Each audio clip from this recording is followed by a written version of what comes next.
అందరికీ నమస్కారం.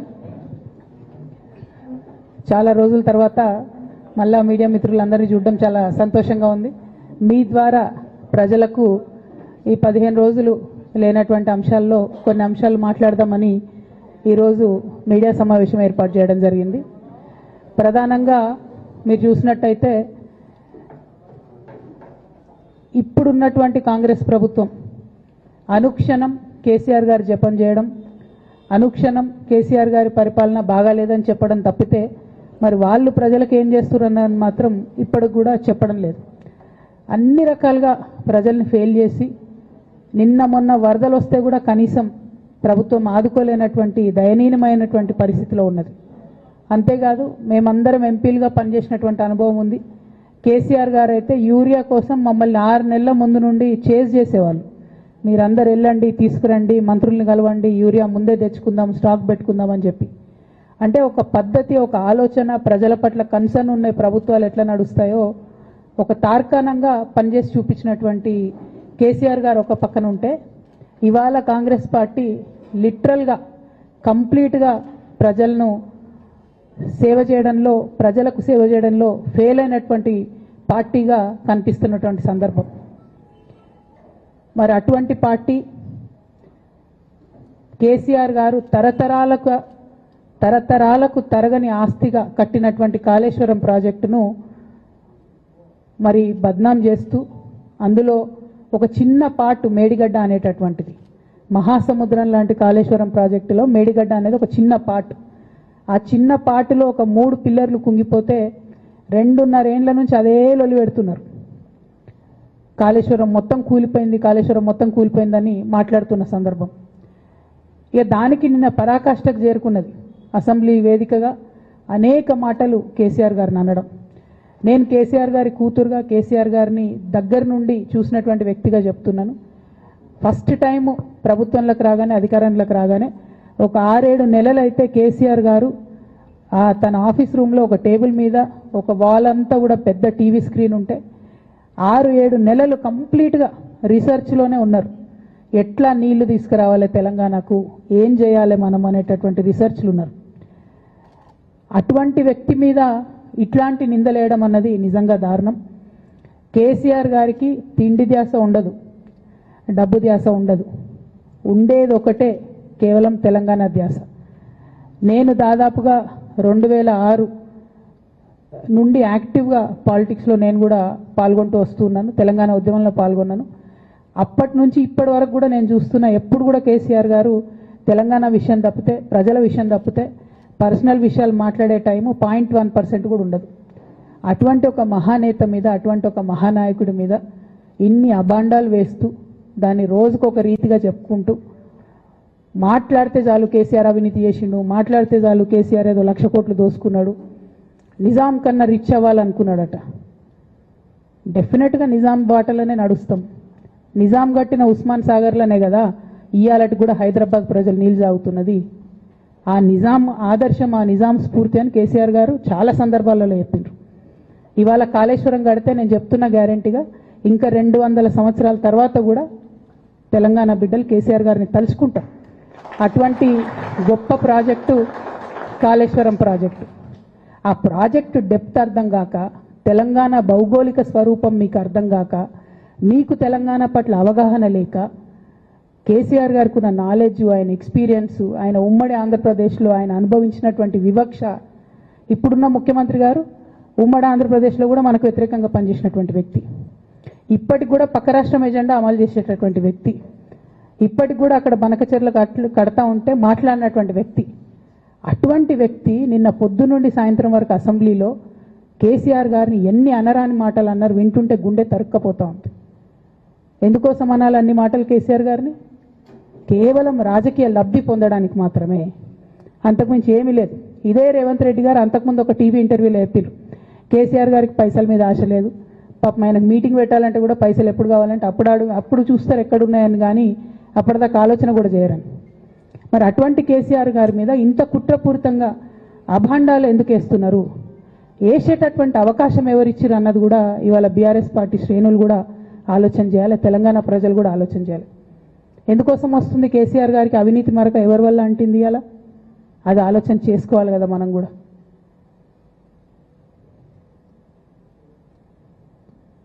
కొంతమంది కేసీఆర్ గారి పక్కన ఉన్నటువంటి వాళ్ళు కేసీఆర్ గారి పేరు చెప్పుకొని అనేక రకాలుగా లబ్ధి పొంది వారు చేసినటువంటి అనేక చెత్త పనుల వల్ల ఇవాళ కేసీఆర్ గారి పేరు బద్నామయ్యే పరిస్థితి వచ్చింది. అయినా మళ్ళీ వాళ్ళనే మోస్తాం, అయినా మళ్ళీ వాళ్ళనే ముందుకు తీసుకెళ్తామని అనుకుంటే పార్టీ ఎట్లా ముందటికి పోతుంది? ఒక బిడ్డగా నిజంగా నేను బాధపడతా ఉన్నాను. ఇవాళ 5 సంవత్సరాలు ఇరిగేషన్ మంత్రిగా చేసినటువంటి హరీష్ రావు గారిది మేజర్ పాత్ర లేదా దీంట్లో? అందుకే కదా కేసీఆర్ గారు వారిని సెకండ్ టర్మ్లో తప్పించిండ్రు. ఈ మొత్తం కాళేశ్వరం ఎపిసోడ్లో కేసీఆర్ గారికి మరక అంటిందంటే 2-3 వ్యక్తులు కారణం. మాజీ రాజ్యసభ సభ్యుడు ఒకలైతే, హరీష్ రావు గారు ఒకలైతే, మేఘా కృష్ణారెడ్డి గారు ఇంకోడు, మేఘానో బోగానో ఏదో.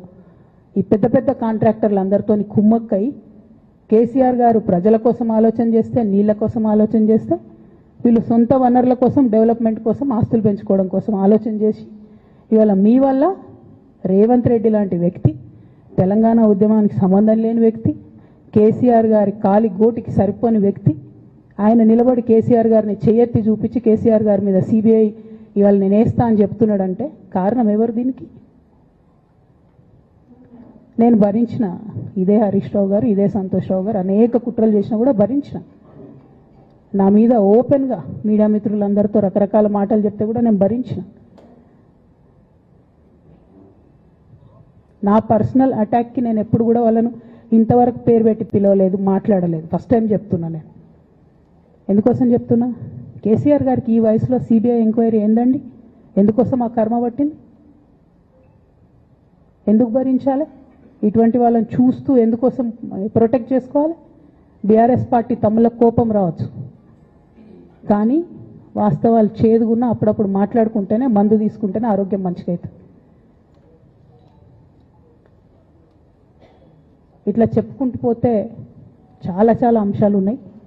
వాటన్నిటి జోలికి నేను పోదలుచుకోలేదు. కానీ కేసీఆర్ గారు హిమాలయ పర్వతం అంత ఎత్తులాంటి పర్సనాలిటీ ఆయనది. ఆయనను చేయబెట్టి చూపించి అవినీతి అని అంటే నిజంగా చాలా బాధ అవుతా ఉన్నది. ఎందుకంటే నా పెళ్ళప్పుడు నా పెళ్లి చేయడానికి కూడా ఇబ్బంది పడ్డటువంటి వ్యక్తి ఆయన.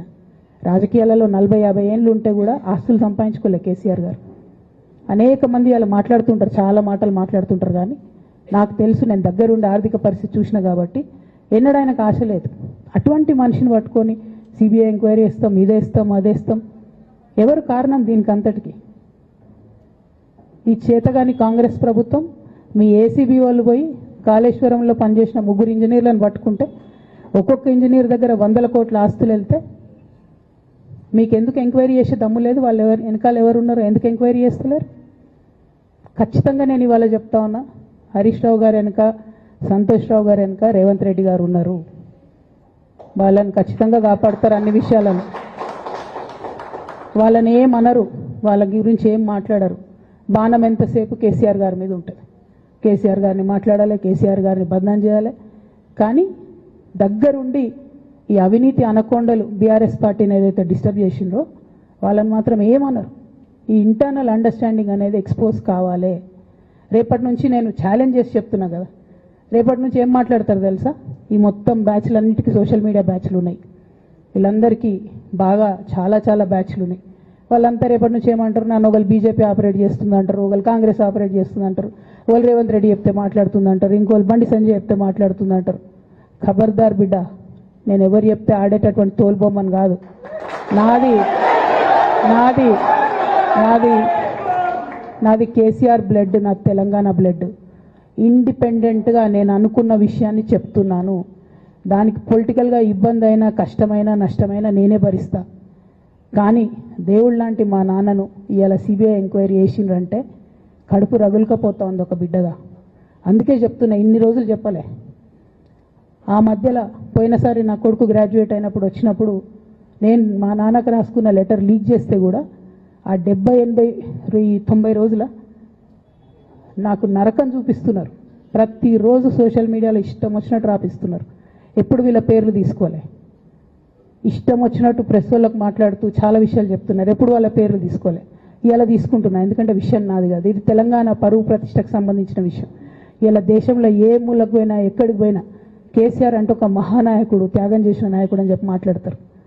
రేపటి నుంచి ఏం మాట్లాడతారు? సిబిఐ ఎంక్వైరీ వస్తే ఏం మాట్లాడతారు? కేసీఆర్ అంటే సిబిఐ కేసు అంటారు. మా నాన్న పరువు పోతే నాకా బాధ, మీకా? మీకు పైసలు కావాలి కదా, మీకు పేరుతోనేం పని? ఇంకా కూడా ఈ విషయాలు అర్థం చేసుకోకుండా, ఇంకా కూడా ఇటువంటి వ్యక్తుల్ని దూరం పెట్టుకోకుండా ఉంటే ఇక కేసీఆర్ గారి మీద సిబిఐ కేసు వేసేటటువంటి స్థాయికి వచ్చినాక ఏం పార్టీ ఉంటేంది పోతేంది. బీఆర్ఎస్ పార్టీ నాయకులు నన్ను తిట్టుకున్నా సరే, లోకల్ బాడీ ఎన్నికలలో నాకు నష్టం జరుగుతుంది అనుకున్నా సరే, మా నాన్న మీద సిబిఐ ఎంక్వైరీ పడ్డాక ఏముంది, తొక్కల ఎలక్షన్ ఒకటి గెలుస్తారు, ఒకటి ఓడిపోతారు. అసలు ఓడిపోయే పరిస్థితి ఎట్లా వచ్చింది? ఇటువంటి దుర్మార్గుల వల్ల కాదా వచ్చింది? ఆలోచన చేసుకోవాలి కదా. ఓ అంటే నా దగ్గర పైసలు ఉన్నాయి, టీవీలు ఉన్నాయి, సోషల్ మీడియాలు ఉన్నాయి, ఏటు పడితే అటు మాట్లాడతామంటే తోలు తీస్తాం చెప్తున్నా నేను. గీత గీసుకుంటాం బిడ్డ. మీరు ఒక్క కమెంట్ పెడితే మేము 10 చేస్తాం. ఏది పడితే అది మాట్లాడచ్చు సోషల్ మీడియాలో అనుకుంటూ చూసుకుంటూ ఊరుకుంటున్నా.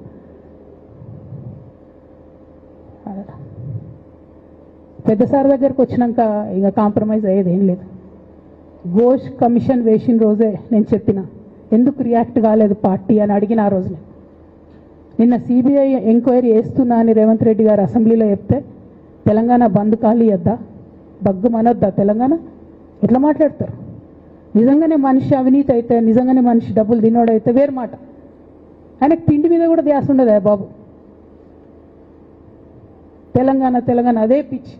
అట్లాంటి మనిషిని పట్టుకొని ఇవాళ ఏది పడితే అది మాట్లాడితే కూడా రియాక్ట్ కాకపోవడం చాలా దారుణం, చాలా దారుణం.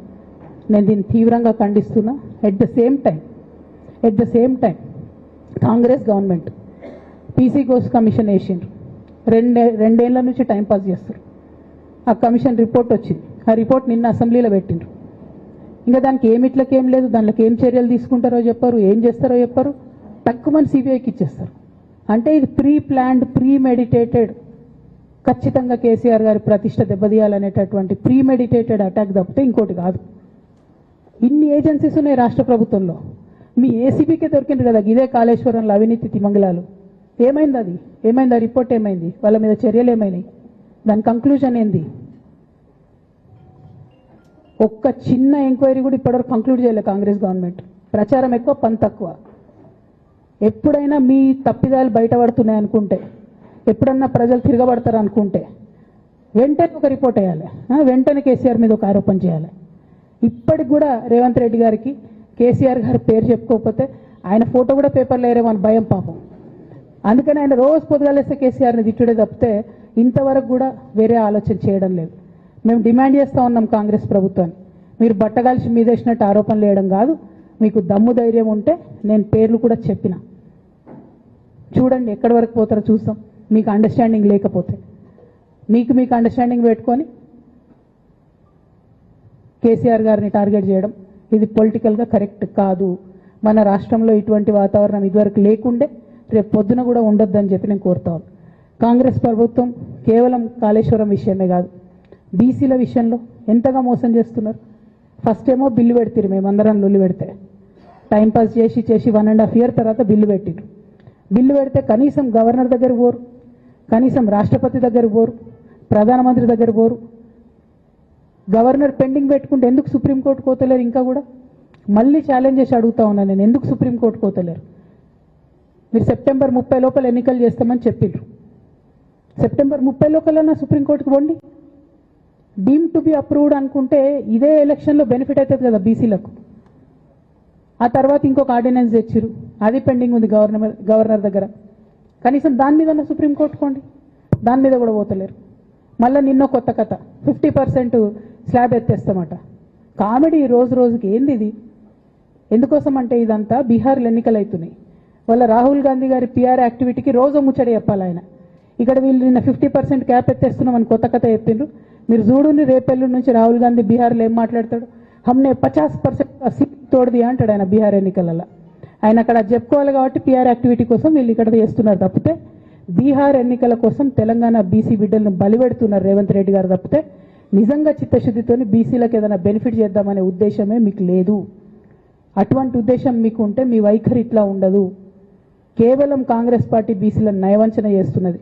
మీరు ఇట్లనే చేస్తుంటే బీహార్ ఎన్నికలు వస్తే మేము తెలంగాణ జాగృతి మొత్తం పోయి బీహార్లో మీకు వ్యతిరేకంగా ప్రచారం చేస్తాం. తెలంగాణ బీసీలను మీరు మోసం చేసిరని చెప్పి అక్కడికి పోయి కూడా మీకు ప్రచారం చేస్తాం. మీ యొక్క బండారం కూడా బయట పెడతామని ఈ సందర్భంగా నేను తెలియజేస్తా ఉన్నా.